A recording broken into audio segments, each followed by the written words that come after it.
Hello friends, सत श्री अकाल। Welcome to dream IAS। My name is Rajat और मैं अज दे CSET के PYQ सैशन के तुहाडा स्वागत करता।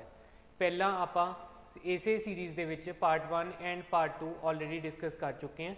अज आपां इन्ना ही PYQs दे विच पार्ट 3 स्टार्ट करन लगे हैं। इहदे विच आपां पिछले सालों दे विच आए सारे PYQs डिस्कस करांगे। उन्होंने ईजिली किवें आपां सॉल्व कर सकते हैं, सिंपल ट्रिक्स लगा के वो सब कुछ आप डिस्कस करांगे ताकि आने वाले पेपरों के विच आपां नूं हेल्प मिल सके। चलो स्टार्ट करते हैं विदाउट वेस्टिंग एनी टाइम। देखते हैं अपने को फर्स्ट क्वेश्चन किहड़ा है। हाँ जी, देखो फर्स्ट क्वेश्चन है बेस्ड ऑन एजेस। इस दे विच की है कि कह रहा क्वेश्चन दे विच if the sum of the present ages of the father and son is 130 years. ठीक है, आपां नूं पहला कुछ कंडीशन दित्तियां हुई हैं और आपां नूं फादर और सन की एज का सम दिता होया जिहड़ा कि 130 ईयर्स दिता होया है। फादर प्लस सन की एज का सम है 130 ईयर्स। ठीक है, और यह की है माइंडेड प्रेजेंट एजिज का सम है, जिन्नी भी उन्होंने प्रेजेंट एज होगी उन्हों का सम दिता होया। पूछा कि आपां नूं क्वेश्चन दे विच कि उन्होंने एज का डिफरेंस क्या होएगा, फादर माइनस सन का डिफरेंस क्या होएगा, ये क्वेश्चन है राइट। हुण उपर की आपां नूं दो कंडीशन दित्तियां हुई हैं कि a father said to his son n years back I was as old as you are now, और दूसरी कंडीशन है कि my present age is 4 times your age n years back right. तो आपां इस क्वेश्चन का आंसर करने लई कि फादर और सन की प्रेजेंट एज का डिफरेंस कितना आएगा, आपां बाय ऑप्शंस नाल चलदे हैं। ठीक है, मैं मान लेना है कि ए ऑप्शन है जिहड़ा यही मेरा आंसर होगा। तो अगर मैं फादर और सन की एज का डिफरेंस 30 ईयर्स मान लेना, अज्यूम कर लेना, लैट आप कर लिया कि फादर और सन की एज का डिफरेंस कितना होएगा 30 होएगा। तो इत्थे पुट कर दो एफ प्लस एस, मतलब फादर प्लस सन दिता होया 130 ईयर्स, एफ माइनस एस कितना ले लिया आप 30। ठीक, हुण इस दे विच अगर इन्हां दोनों इक्वेशन का आप सम करिए, एस नाल एस कैंसल हो जाएगा, 2f इज इक्वल्स टू 160, मतलब f की वैल्यू कितनी आ गई 80 ईयर्स। और अगर तुसी f की वैल्यू इत्थे पुट कर दो 80 minus s is equals to 30, मतलब 30 इस साइड पर आके 80 जो सबट्रैक्ट हो जाऊगा, तो सन की एज कितनी आ जाएगी 50 ईयर्स। सन की एज कितनी आ गई 50 ईयर्स राइट। हुण अपने कोले फादर की प्रेजेंट एज आ गई, सन की प्रेजेंट एज आ गई। हुण आप कंडीशनस चैक करनी है कि जिहड़ियां ये एजिज आई हैं ये कंडीशनस फॉलो कर रही हैं या नहीं कर रही। फर्स्ट कंडीशन देखते हैं आप, कहंदा father said to his son n years back I was as old as you are now, मतलब फादर सन नूं कह रहे हैं कि जिन्नी तेरी अज एज है, मतलब 50 ईयर्स सन की प्रेजेंट एज है, वो एज मेरी भी सी एन ईयर्स बैक। तो अगर फादर की एज 50 ईयर्स कदों होगी, जो मैं 30 सबट्रैक्ट कर दूंगा। अगर मैं फादर की एज चो 30 ईयर्स सबट्रैक्ट करदा तो फादर की एज और सन की प्रेजेंट एज के बराबर आ जाऊगी। तो यह मतलब एन की वैल्यू कितनी आ गई गाइज इत्थे 30 ईयर्स। ठीक है, चलो फर्स्ट कंडीशन आप कंसीडर कर ली। सैकेंड पे आ जाओ, माई प्रेजेंट एज, फादर कह रहे हैं माई प्रेजेंट एज मतलब 80 ईयर्स फादर की प्रेजेंट एज है, yes, is 4 times your age n years back. Father सानू कह रहे हैं कि जिहड़ी मेरी प्रेजेंट एज है मतलब 80 ईयर्स है, वो सन की एज का 4 टाइम्स है एन ईयर्स बैक। देखो हुण सन की एज एन ईयर्स बैक कितनी होगी, एन की वैल्यू कितनी है 30, जे 50 चो आप 30 सबट्रैक्ट कर दिए तो सन की एज आ जाऊगी 20 ईयर्स। एन ईयर्स बैक सन की एज कितनी होगी 20 होगी, यस, कि 20 और फादर की प्रेजेंट एज दे विच की रिलेशन बन रहा है, 4 टाइम्स हो रही है कि नहीं हो रही। सन की G N years back as है वो 4 टाइम्स फादर की प्रेजेंट एज के बराबर है राइट। तो यह मतलब अपनी सैकेंड कंडीशन भी फुलफिल होगी। इसका मतलब इस क्वेश्चन का आंसर किया गया ऑप्शन ए, इस क्वेश्चन का आंसर आ गया। फ्रेंड्स जेडे आह रिसेंटली PYQs पूछे गए हैं, इन्हों के ऑप्शंस बड़े ही डायरैक्ट दिते गए हैं। अगर तुसी ऑप्शन की हेल्प लैंदे हो तो बहुत सारे क्वेश्चन है जिहड़े तुहाडे ਉਹ सीधे सीधे सॉल्व हो जाएंगे बड़े आसानी नाल। ठीक है जी, ऑल राइट, आई होप ये समझ आया होएगा तुहानू। चलते हैं नेक्स्ट। फर्स्ट क्वेश्चन का आंसर क्या आ गया अपना ए ऑप्शन, राइट। हाँ जी, जेडे स्टूडेंट्स यूपीएससी और स्टेट पीसीएस की एक स्ट्रक्चर्ड वे नाल एक डेडिकेटेड वे नाल तैयारी करना चाहते हैं वो साडा इंस्टीट्यूट ज्वाइन कर सकते हैं। असी एक यूपीएससी लई पीसीएस लई जिहड़ी ग्रुप ए दी पोस्ट है उन्हां लई कोर्स प्रोवाइड करवाने हैं। एक पूरे साल का कोर्स हुंदा है जिस दे विच हर एक सबजैक्ट जिहड़ा भी इंपॉर्टेंट सबजैक्ट है, जिन्ने भी सबजैक्ट सिलेबस दे विच है, for example history, polity, economy, environment, science and tech and CSAT, चाहे वो प्रीलिम्स लई होवे, मेन्स लई आंसर राइटिंग होवे, एक टॉपिक करवाने तो बाद पर्टिकुलर टेस्ट होंदे है, डिबेट्स होंदियां, डिस्कशन होंदियां। साडे इवन बैच का साइज भी उन्ना ही रखते हैं असी ताकि 1-to-1 मैंटोरशिप मिल सके। और तुहानू नाल रिकॉर्डिड सैशनस भी प्रोवाइड होंगे हैं। अगर बाई चांस तुहाडा कोई सैशन मिस हो गया एमरजेंसी के दौरान तो तुहानू रिकॉर्डिड सैशन मिलणगे। ठीक है, स्टडी मटीरियल मिलूगा नाल दी नाल, स्टैटिक नाल करंट अफेयर्स भी असी मतलब कवर करते हैं, राइट। साडे बैचेस का साइज उन्ना ही रहिंदा है ताकि स्टूडेंट्स को 1-to-1 मैंटोरशिप मिल सके। तो अगर तुसी तैयारी करना चाहते हो तो तुसी या तो इस नंबर पर कॉल कर सकते हो या फिर साडा इस एड्रैस पे इंस्टीट्यूट भी विजिट कर सकते हैं। आप नैक्सट क्वेश्चन देखते हैं। हाँ जी, नैक्सट क्वेश्चन देखो, ये सिंपली यूनिट्स पूछिया हुई सी, है ना।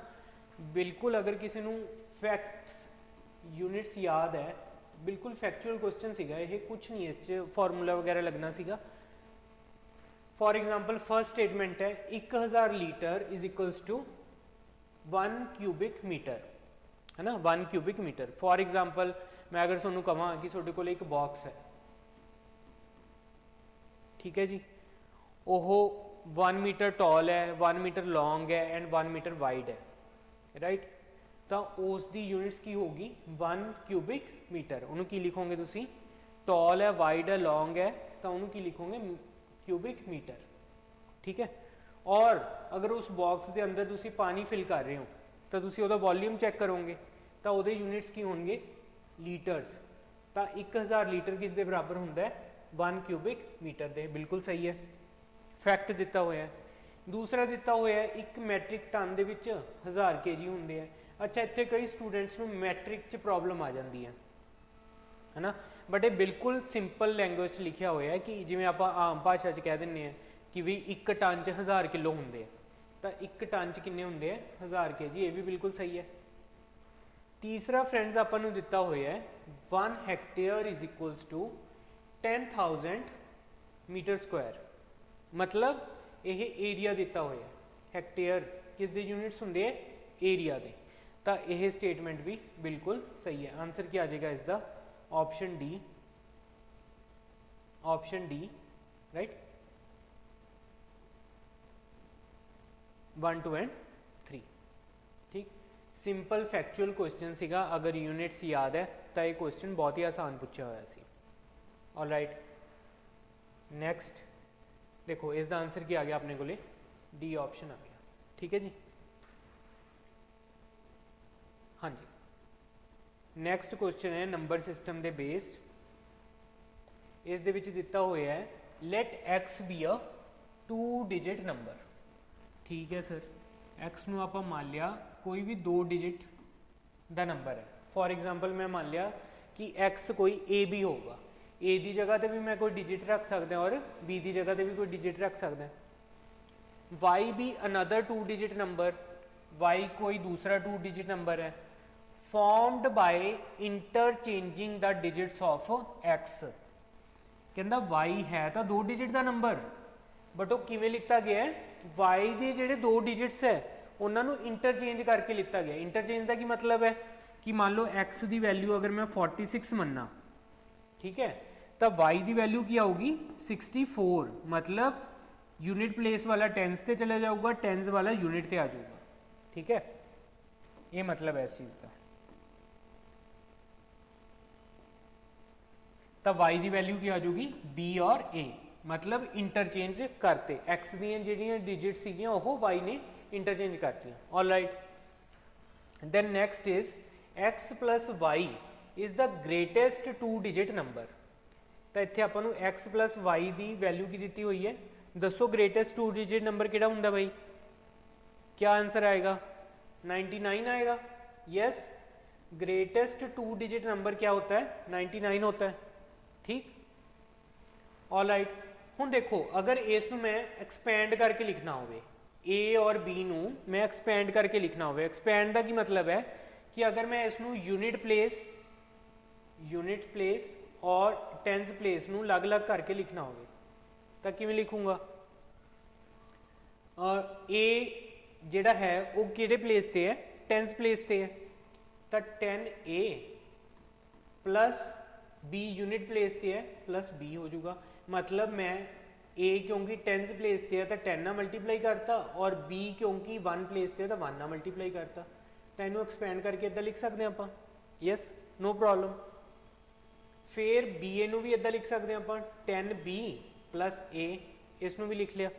ठीक है जी।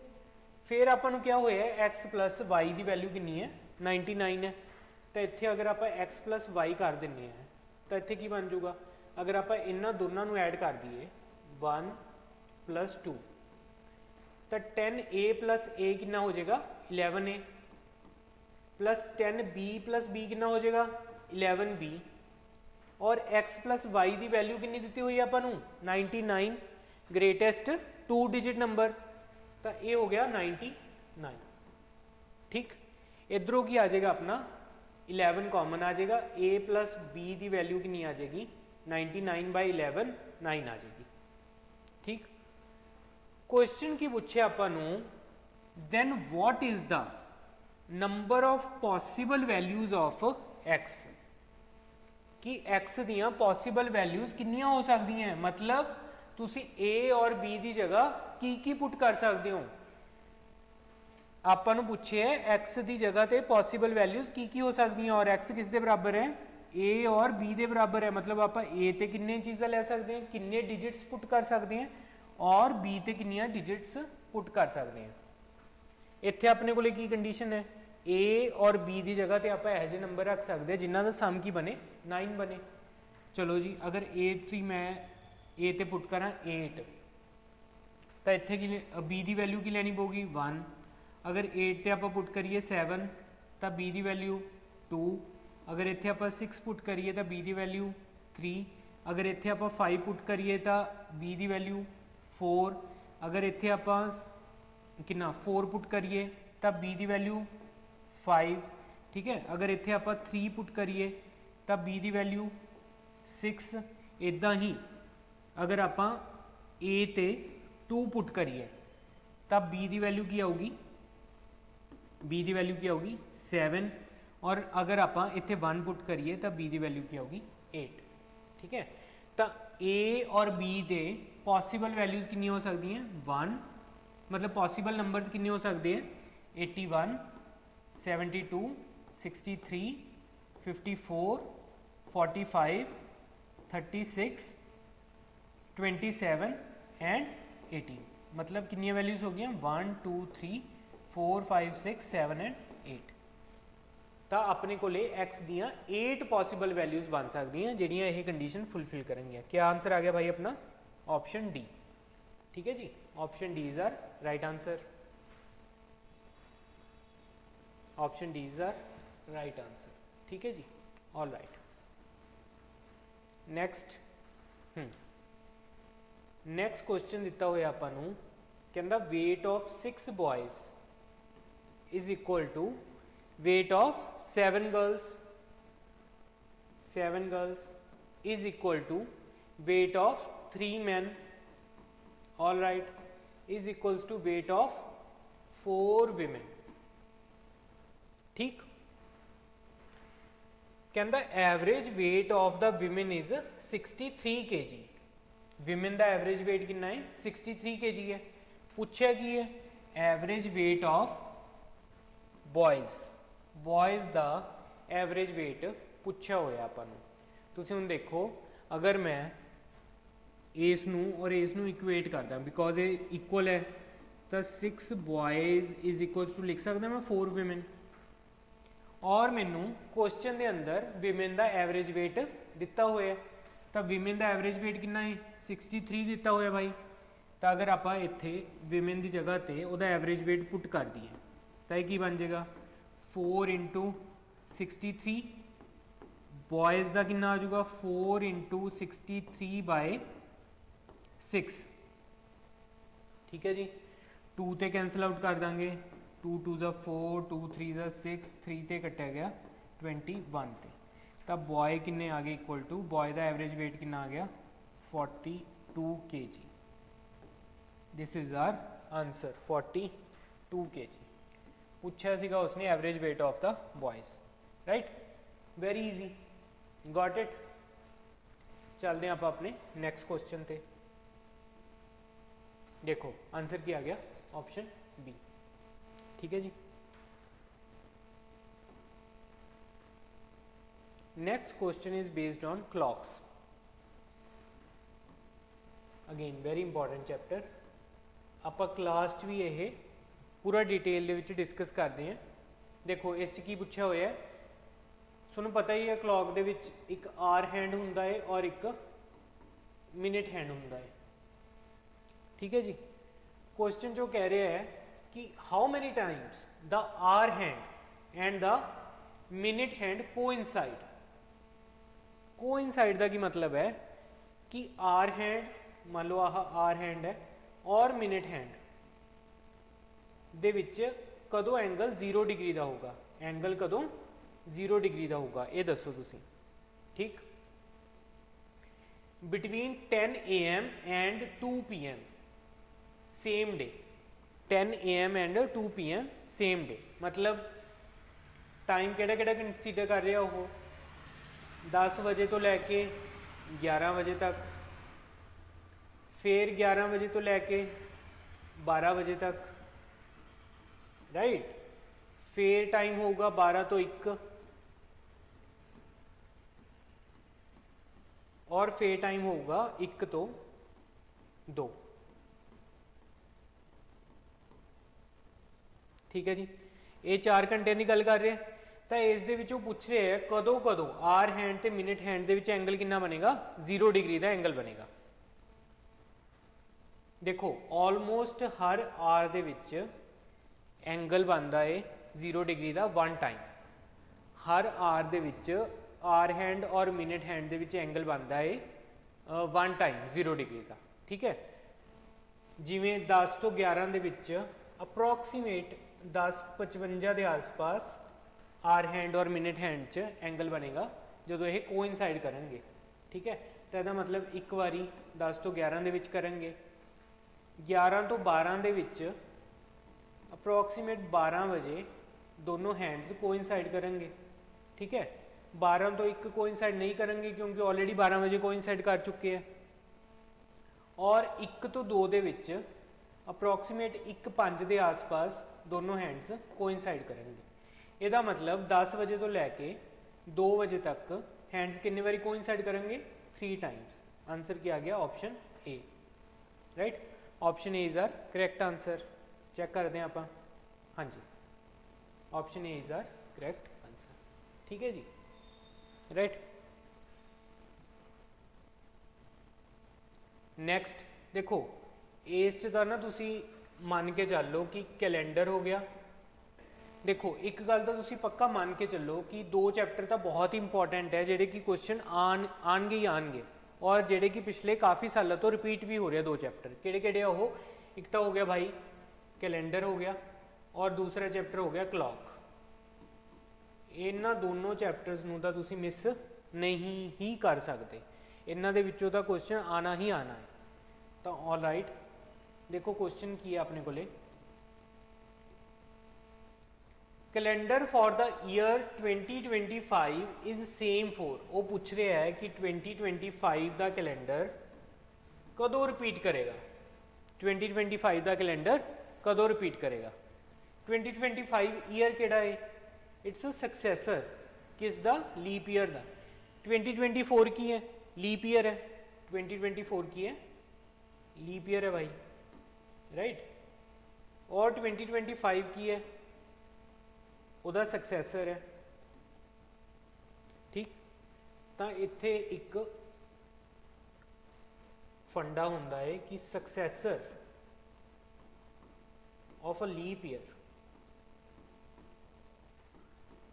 सक्सैसर of a leap year repeats after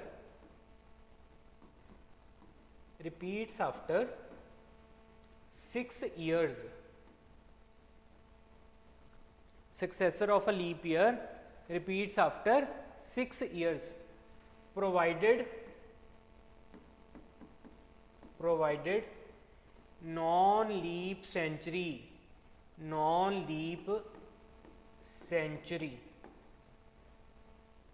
should not come in between. Should not come in between. Non leap century कौन सी होती है भाई? For example 1700, for example 2300, for example 2200।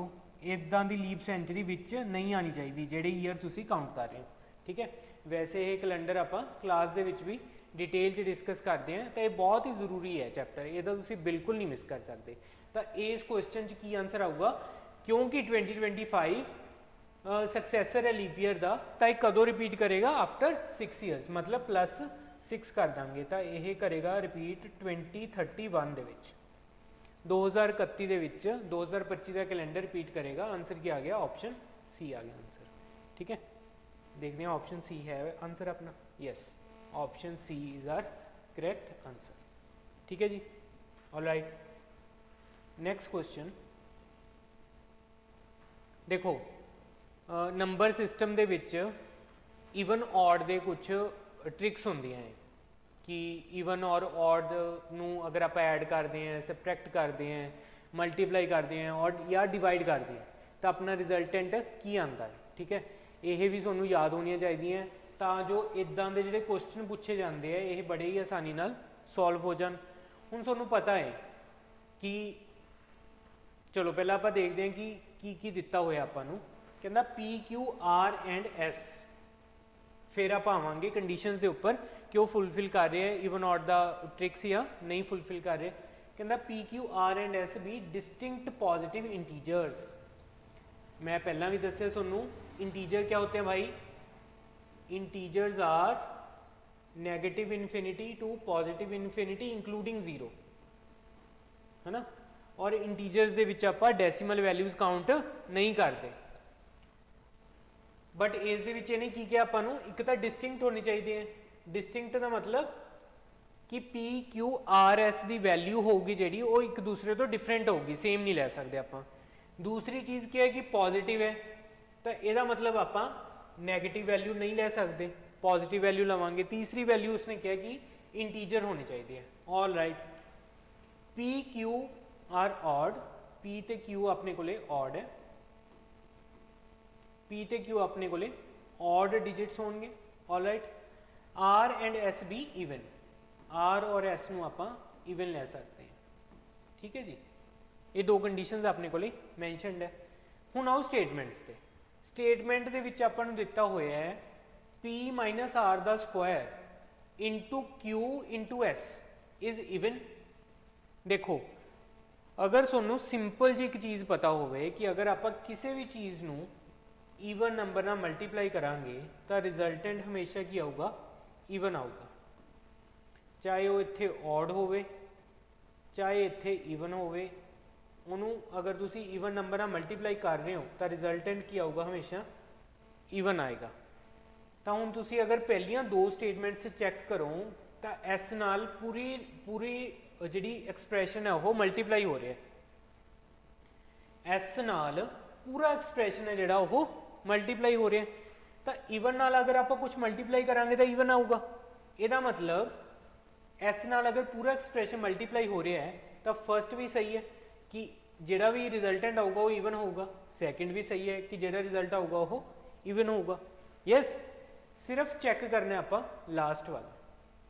Last वाले दे विच क्यू प्लस आर दिता होया, ठीक है, क्यू प्लस आर, क्यू होना चाहिए ऑड, आर होना चाहिए इवन, तो क्यू प्लस आर मतलब ऑड प्लस इवन की होगा, ऑड प्लस इवन की होगा, ऑड की वैल्यू अगर मैं 3 पुट करा और इवन की वैल्यू आप 2 पुट करिए, वैसे पुट करने की जरूरत नहीं है बट मैं ताकि तुहानू समझ आ जाए एक सिंपल एग्जाम्पल नाल तां यह पुट कर रहे हैं।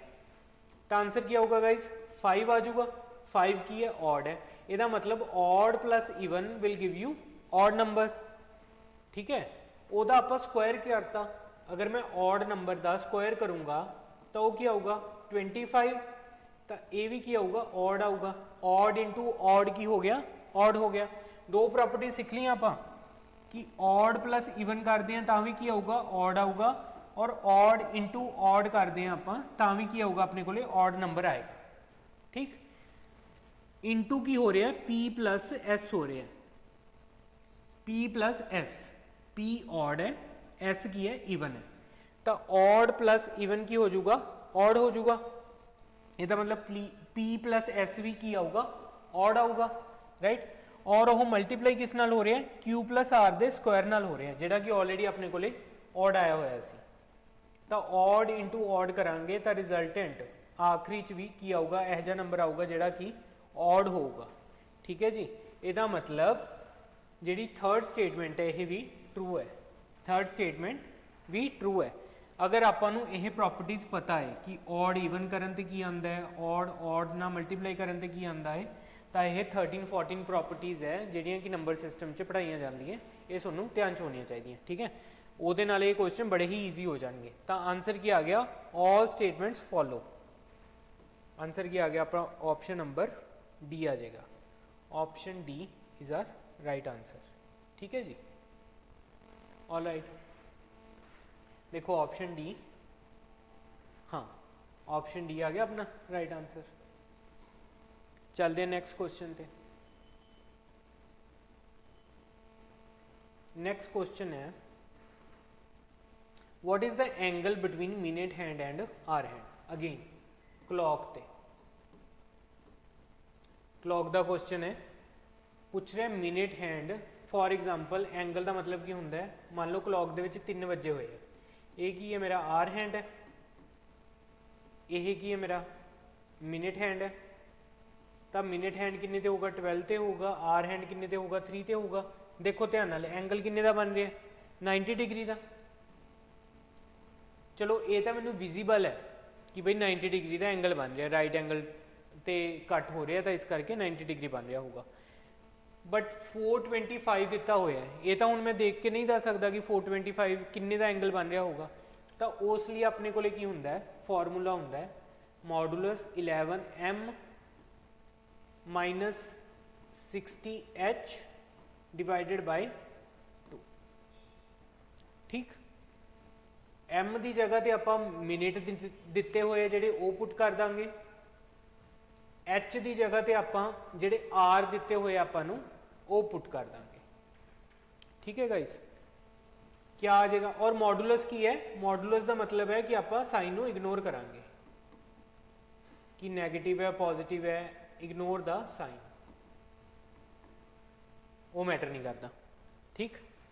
तो इत्थे की आ जाएगा मिनट दिते हुए 25, 11 इंटू 25 माइनस आर दिते हुए 4, तो आर की जगह तो की आ जाएगा 60 इंटू 4 डिवाइडेड बाय 2, ये कितना बन गया 11 इंटू 25 इज 275 माइनस 60 इंटू 4, अच्छा ये मॉड के अंदर है भाई, ठीक है, 60 इंटू 4 की आ जाएगा 240 डिवाइडेड बाय 2, ये कितना आ गया 275 माइनस 240 5 3 बाय 2, तो 35 बाय 2 कितना होता है भाई 17.5 डिग्री एंगल बनेगा अगर क्लॉक ते टाइम हो रहा होएगा 4:25, ठीक है।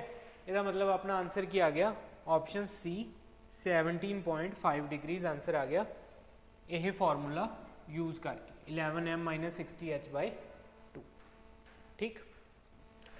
All right, answer is option C, answer is option C. ठीक है जी।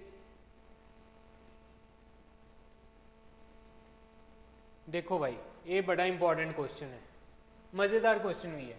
कहता what is the number of fives used in numbering a 260 page book.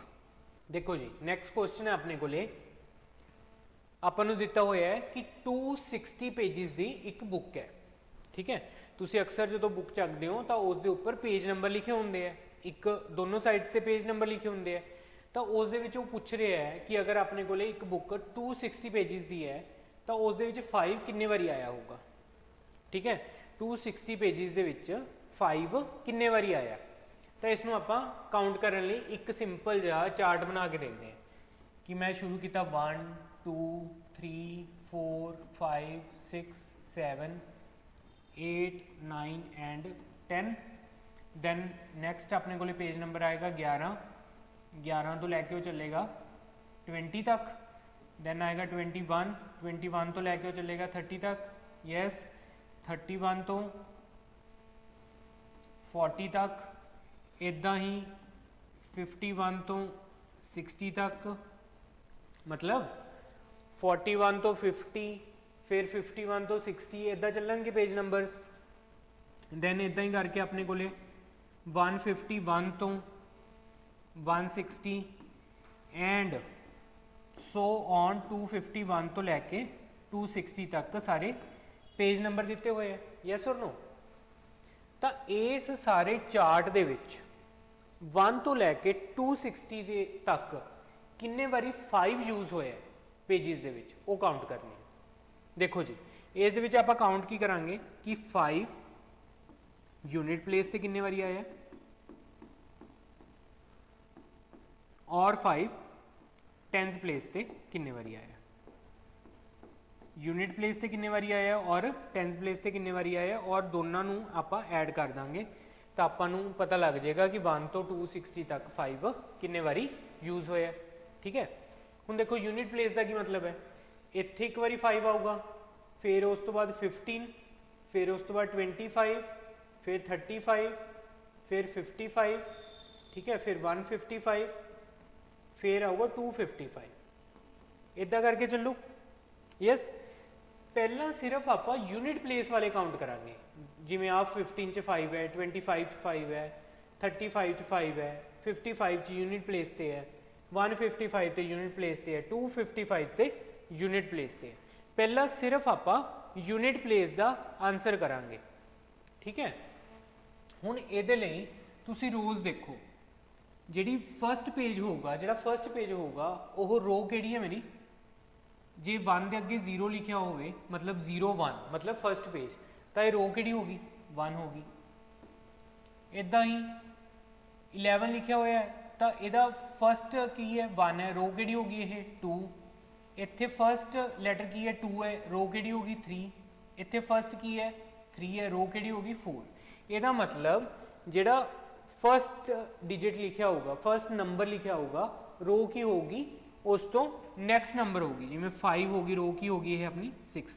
तो इदा करके टोटल रोज़ किनिया हो जाएगी, इतने 25 लिखा हुआ है, टोटल रोज़ किनिया हो गई 26 रोज़ हो गई। ठीक है, 26 रोज़। और ये 26 रोज़ दे विच यूनिट प्लेस ते 5 कितने बारी आया, 1 तो लैके मतलब फर्स्ट रो तो लैके 26 रो दे विच 5 यूनिट प्लेस ते कितने बारी आया, 1 टाइम आया होगा। यदा मतलब 26 टाइम्स 5 आया फ्रॉम फर्स्ट टू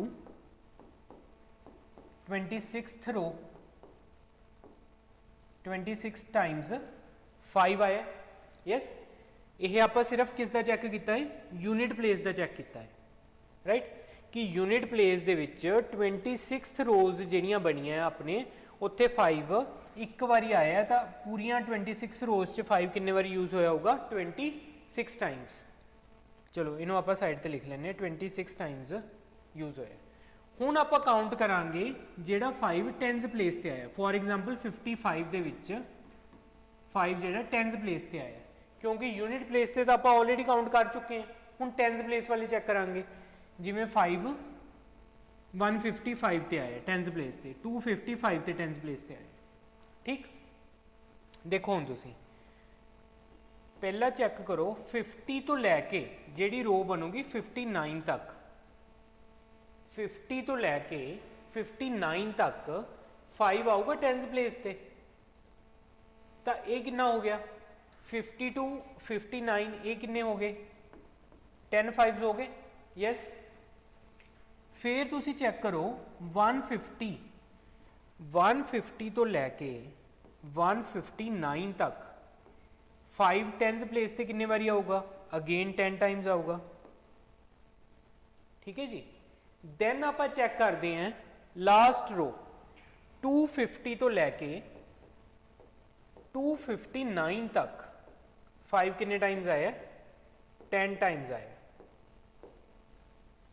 ठीक है, पहला आप चेक किया रोज दे विच कि 26 रोज बन रही सी, यूनिट प्लेस से 5 कितने बारी आया, 26 टाइम्स आया।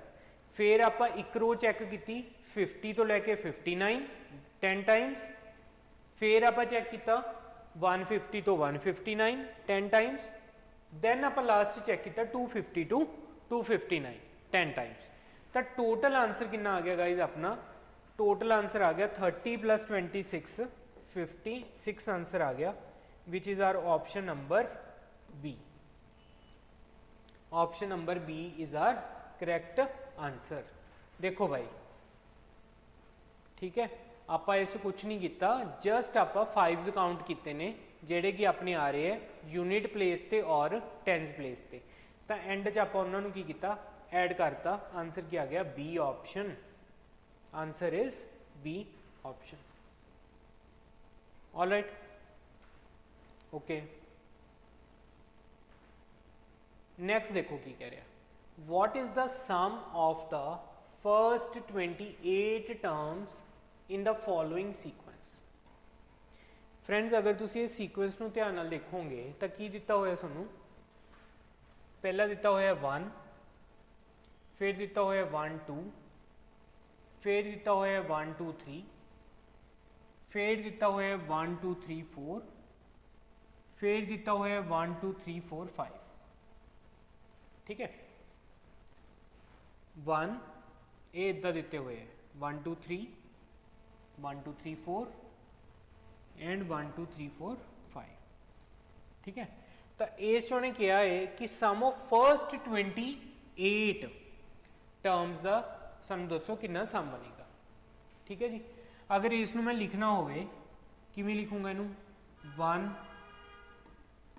दूसरा बनेगा 1 2 1 2 3, फिर बनेगा 1 2 3 4, फिर बनेगा 1 2 3 4 5।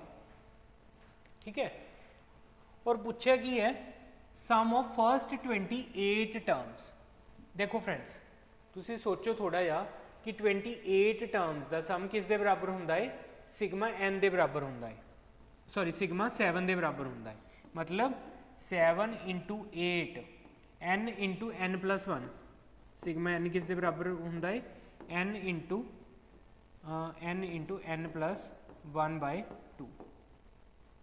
7 × 8/2, 4 ना कटा जाएगा, 7 4 का कितना आ जाएगा 28। मतलब समेशन n दे बराबर होता है। ठीक है, हुन अगली रो की बनूगी 1 तो लैके 6 तक, देन नैक्सट रो की बनूगी 1 तो लैके 7 तक। तो वह आपां की पूछ रहे हैं फर्स्ट 28 टर्म्स का सम पूछ रहे हैं। देखो 1 तो 1 ही हो गया, ठीक है, सिग्मा 1। देन सेकंड की हो गया 1 + 2, एक ही हो जाएगा सिग्मा 2। देन 1 + 2 + 3, एक ही हो जाएगा सिग्मा 3। 1 + 2 + 3 + 4, ट्राई टू अंडरस्टैंड, एक ही बन जाएगा सिग्मा 4। देन 1 + 2 + 3 + 4 + 5, एक ही बन जाएगा सिग्मा 5, एक ही बन जाएगा सिग्मा 6। देन की बन जाएगा सिग्मा 7। तो यह आपां 1 ਤੋਂ ਲੈ ਕੇ 7 ਤੱਕ ਦਾ ਸਮ ਪੁੱਛ ਰਿਹਾ ਵਿਚ is sigma 7 is equals to 28 ਤਾਂ ਫਰਸਟ 28 ਟਰਮਸ ਦਾ ਸਮ ਪੁੱਛਿਆ ਜਾ ਰਿਹਾ ਠੀਕ ਹੈ। ਇਹ ਟੌਪਿਕ ਵੀ ਆਪਾਂ ਨੰਬਰ ਸਿਸਟਮ ਦੇ ਵਿੱਚ ਕਲਾਸ 'ਚ ਡਿਟੇਲ 'ਚ ਡਿਸਕਸ ਕਰਦੇ ਹਾਂ ਠੀਕ। ਦੇਖੋ ਹੁਣ ਇਹ ਛੋਟੀਆਂ ਛੋਟੀਆਂ ਚੀਜ਼ਾਂ ਸਿੱਖ ਕੇ ਅਗਰ ਆਪਾਂ ਪਹਿਲਾਂ ਪ੍ਰੈਕਟਿਸ ਕਰਕੇ ਜਾਵਾਂਗੇ ਤਾਂ ਹੀ ਉੱਥੇ ਜਾ ਕੇ ਆਪਾਂ ਐਗਜ਼ਾਮ ਦੇ ਵਿੱਚ ਇਹਨਾਂ ਟਰਮਸ ਨੂੰ ਡਿਕੋਡ ਕਰ ਪਾਵਾਂਗੇ। ਤਾਂ ਸਿਗਮਾ 1 ਤਾਂ ਕੀ ਹੋ ਗਿਆ 1 ਹੀ ਹੋ ਜਾਏਗਾ। सिग्मा 2 इंटू 3/2 की सम आ जाएगा 3 इंटू 4/2 मतलब 6 4 इंटू 5/2 मतलब 10 5 इंटू 6/2 मतलब 15 6 इंटू 7/2 मतलब 21 ठीक है। ਇਹਦਾ ਆਪਾਂ ਸਮ ਕਰ ਲੈਂਦੇ ਹਾਂ 8 + 1 9 + 5 14 plus 6 20 plus 3 23 plus 1 24 2 plus 2 4 plus 2 6 plus 1 7 plus 1 8 सम कितना आ गया फर्स्ट 28 टर्म्स का 84 which is our option number B। option B is our correct answer ठीक है। आई होप तुहानू समझ आया होएगा कि फर्स्ट 28 टर्म्स का आप सम कितना फाइंड आउट करना है राइट ठीक है जी। नेक्स्ट आंसर की आ गया इसका अपना B option 84 is the correct answer ठीक है जी। हाँ जी फ्रेंड्स अगर तुसी इसे तरह हर एक टॉपिक नू डिटेल च समझना चाहते हो कि साडा पूरा जिहड़ा सिलेबस है वो डिटेल्ड वे नाल कवर हो जाए और उसका टैसट दो तुसी जिहड़े हर टॉपिक तो बाद असी टैसट लैने हैं 1-to-1 मैंटोरशिप होंदी है स्टडी मटीरियल होंदा है हर टॉपिक के नाल उसका स्टैटिक प्लस करंट असी कवर करवाने हैं उस लई तुसी साडा ईयरली कोर्स ज्वाइन कर सकते हो जिस दे नाल असी स्टडी मटीरियल करंट अफेयर्स और रिकॉर्डिड सैशनस भी प्रोवाइड करवाने हैं उस लई तुसी सानू इस नंबर पर कॉल भी कर सकते हो और साडा इंस्टीट्यूट भी विजिट कर सकते हो। आई होप फ्रेंड्स तुहानू अज दा सैशन मज़ेदार लग्या होएगा तुहानू सब कुछ समझ आया होएगा और तुसी इदां ही अगे प्रैक्टिस करते रहोगे।